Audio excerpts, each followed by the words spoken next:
Okay friends, तो आज के इस न्यू वीडियो में मैं आपसे बात करने वाला हूँ लो बीपी के इलाज के बारे में। जी हाँ दोस्तों, ब्लड प्रेशर कम हो जाने पर उसका इलाज कैसे किया जाता है, किन दवाइयों का हम इस्तेमाल करते हैं, इन सभी दवाइयों की जानकारी हर व्यक्ति को होनी चाहिए। स्पेशली अगर आप एक मेडिकल स्टूडेंट हैं या फिर से प्रैक्टिस करने वाले छात्र हैं तो दोस्तों ये वीडियो आपके लिए काफ़ी हद तक इम्पोर्टेंट हो सकती है। तो वीडियो को अंत तक देखते रहिएगा। तो चलिए शुरू करते हैं। तो सबसे पहले समझते हैं व्हाट इज़ ब्लड प्रेशर, यानी कि ब्लड प्रेशर क्या होता है। तो देखिए, ये हमारा हो गया ब्लड वेसल्स, जिसमें क्या हो रहा है तो ब्लड यहाँ पे फ्लो हो रहा है और इसी की आर्टरीज पर जो प्रेशर डालता है उससे ही हम लोग ब्लड प्रेशर कहते हैं। कुछ और एग्जाम्पल से हम समझ लेते हैं तो होपफुली आपको काफ़ी अच्छे तरीके से जो है वो समझ में आ जाएगी। तो देखिए, ये हमारा हो गया ब्लड वेसल्स। उसी के साथ साथ जिस भी व्यक्ति को ब्लड प्रेशर की समस्या नहीं होती है, ठीक है, नॉर्मल होती है, तो आप देख सकते हैं कि नॉर्मल कंडीशन में जो ब्लड वेसल से ब्लड फ्लो होता है ना, उसकी आकार जो है वो काफ़ी बड़ी होती है। कोई भी यहाँ पे फोर्स जो है ना वो आर्टरीज पे नहीं डाला जा रहा है, जिस वजह से ब्लड प्रेशर जो है वो नॉर्मल रहता है, ठीक है। पर प्री हाइपरटेंशन यानी कि हल्का बढ़ा हुआ ब्लड प्रेशर के कंडीशन में क्या होता है, वॉल्स पे यहाँ पर प्रेशर डाले जा रहे, जिस वजह से हल्के ब्लड प्रेशर जो है ना वो बढ़ जाते हैं। उसी के साथ साथ हाइपरटेंशन के कंडीशन में आप देख सकते हैं कि ब्लड वेसल्स जो है वो काफ़ी छोटी हो चुकी है, जिस वजह से यहाँ पे आर्टरीज पे जो है वो प्रेशर डाला जा रहा है और यहाँ पे ब्लड प्रेशर जो है वो इसी वास्ते इंक्रीज हो जाती है। होपफुली दोस्तों आपको काफ़ी अच्छे तरीके से समझ में आया होगा। बाकी अगर आपको समझने में कोई दिक्कत हुई हो तो आप वीडियो को रिपीट करके देख सकते हैं या फिर से कमेंट सेक्शन में भी पूछ सकते हैं। बाकी हम बात करें रेंज ऑफ ब्लड प्रेशर के बारे में, यानी कि नॉर्मल ब्लड प्रेशर कितना पर होता है। तो देखिए, नॉर्मल व्यक्ति की जो ब्लड प्रेशर होती है ना वो 120/80 होती है, यानी कि ऊपर की हो गई हमारा 120 और नीचे वाला जो हमारा होता है वो 80 होता है। उसी के साथ साथ हाइपरटेंशन के कंडीशन में, यानी कि हाई बीपी के कंडीशन में ऊपर की ब्लड प्रेशर हमारी कितनी होती है तो 140 और नीचे की जो होती है वो 90 होती है। बाकी हम बात करें हाइपोटेंशन के बारे में। हाइपोटेंशन कहने का मतलब कि लो बीपी में जो ऊपर की जिसे हम सिस्टोलिक कहते हैं वो 90 होती है और नीचे वाली यानी कि डायसिस्टोलिक जो है वो 60 होती है। तो कुछ ये रेंजेस जो हैं वो ब्लड प्रेशर के कॉमनली पेशेंट में देखे जाते हैं। वैसे फ्रेंड्स, मैंने यहाँ पे और भी कुछ रेंजेस जो है वो ब्लड प्रेशर के ऐड कर रखे हैं, तो आप यहाँ पे वीडियो पॉज करके इन सभी के बारे में भी पढ़ सकते जान सकते हैं। यहाँ पर जो मैंने आपको ऊपर बताई है वही कॉमनली देखी जाती है। जैसे कि आप देख सकते हैं कि हाइपरटेंसिव क्राइसिस, यानी कि इसमें क्या होता है ना, पेशेंट की डेथ भी हो जाती है। तो उस कंडीशन में एबव 180 यानी कि ऊपर वाली 180 और नीचे वाली जो है वो 110 के अप्रोक्सीमेटली जाती है, तो उसमें यहाँ पे हाइपरटेंसिव क्राइसिस इसे कहा जाता है। वैसे मैंने आपको जो ऊपर बताया है वही कॉमनली पेशेंट में देखे जाते हैं। वैसे आप वीडियो पॉज करके इन सभी के बारे में भी जो है वो नॉलेज के वास्ते जान सकते हैं।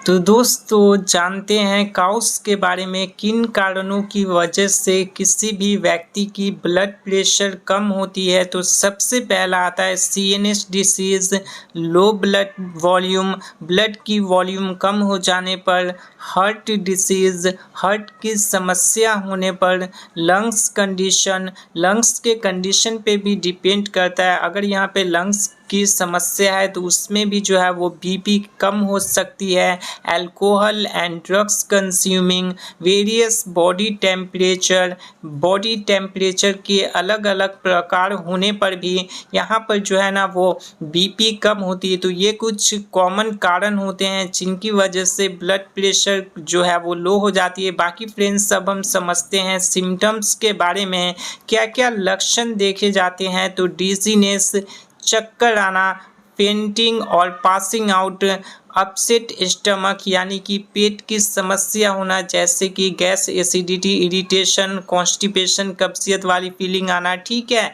तो ये सभी समस्या देखी जा सकती है। ब्लड और डिस्टॉर्ट विजन, धुंधला दिखाई देना, फास्ट कोमा, शैलो ब्रीदिंग, जैसे कि सांसें फूलना, सांसें थमना, सांसें रुकना, इन सभी की समस्या आ सकती है। फैटिग और वीकनेस, कमजोरी व थकान महसूस होना।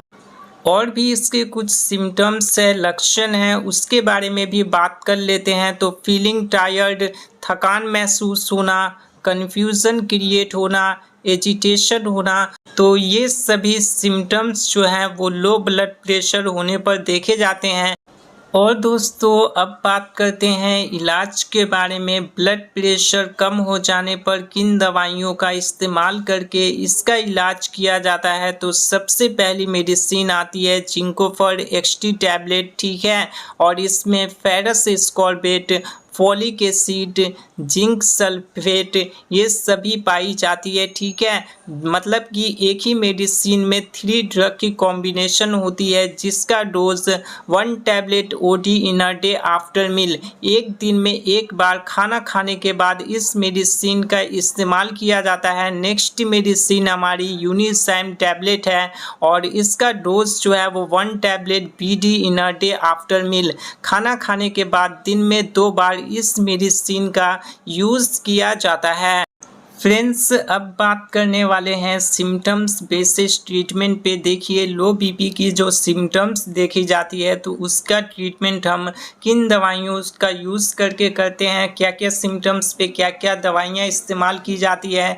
ठीक है, तो देखिए अगर यहाँ पे हेडेक है, सर दर्द हो रही है, तो उसमें डिस्प्रिन टैबलेट का यूज़ किया जाता है। उसी के साथ साथ सर दर्द होने के साथ साथ शरीर में दर्द है तो आइबुप्रोफेन का यूज़ करते हैं। और लक्षण हमारे को बुखार देखा जाता है, बुखार के साथ साथ मांसपेशियों में दर्द है तो पैरासीटामोल टैबलेट का उपयोग किया जाता है। और ये कालपोल नाम से आती है, डोलो नाम से भी ये बिकती है। वहीं पर इसका dose 1 tablet BD in a day after meal, BD कहने का मतलब कि दिन में 2 बार खाना खाने के बाद इस मेडिसिन का यूज़ किया जाता है। फ्रेंड्स अगर आप एक मेडिकल स्टूडेंट या फिर से प्रैक्टिस करने वाले छात्र हैं तो आप स्क्रीनशॉट ले सकते हैं, वहीं पर कॉपी में नोट डाउन कर लीजिएगा लंबे समय तक याद रखने के लिए।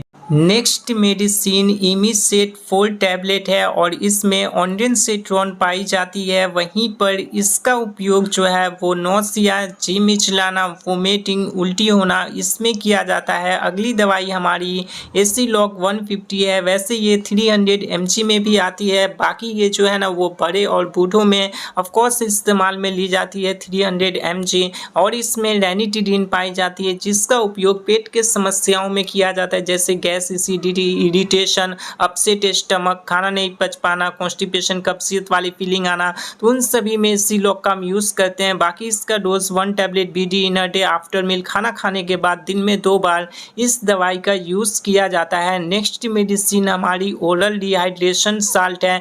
देखिए क्या होता है ना, लो बीपी होने के ये भी कारण हो सकते हैं कि बॉडी फ्लूइड्स की कमी के कारण, ठीक है, या बॉडी फ्लूइड्स की लॉस हो गई है तो उस वजह से भी यहाँ पर ब्लड प्रेशर कम हो सकती है।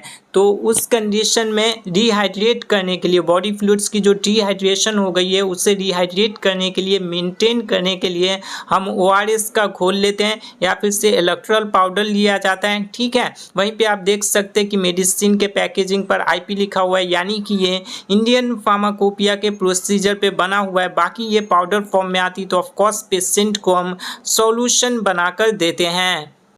तो दोस्तों ये सभी दवाइयाँ थी जिसका इस्तेमाल करके ब्लड प्रेशर को नॉर्मल किया जाता है। अगर किसी व्यक्ति की ब्लड प्रेशर कम हो गई है तो इन दवाइयों का इस्तेमाल करने से उनका ब्लड प्रेशर जो है वो नॉर्मल हो जाता है। यकीन मानिए ये सभी की सभी दवाइयाँ काफ़ी ज़्यादा असरदार है, काफ़ी ज़्यादा बेची जाती है। हॉस्पिटल्स, क्लिनिक्स एवं प्रैक्टिशनर्स इन दवाइयों का बहुत बार यूज़ करते हैं। उसी के साथ साथ आपको वीडियो में कुछ भी पसंद आया हो तो वीडियो को लाइक एवं चैनल को सब्सक्राइब जरूर कर दीजिएगा, क्योंकि आपके एक लाइक और एक सब्सक्राइब से हमें काफ़ी सारा मोटिवेशन मिलता है। बाकी फ्रेंड्स, इस वीडियो में जितनी भी सारी दवाई की जानकारी दी गई है उन सभी दवाइयों में से किसी भी मेडिसिन का यूज़ खुद से बिल्कुल भी नहीं करना है। डॉक्टर के प्रिस्क्रिप्शन या फिर से डॉक्टर के सलाह से ही इस्तेमाल करना है। अगर आप खुद से किसी भी दवाई का यूज़ करते हैं और कोई भी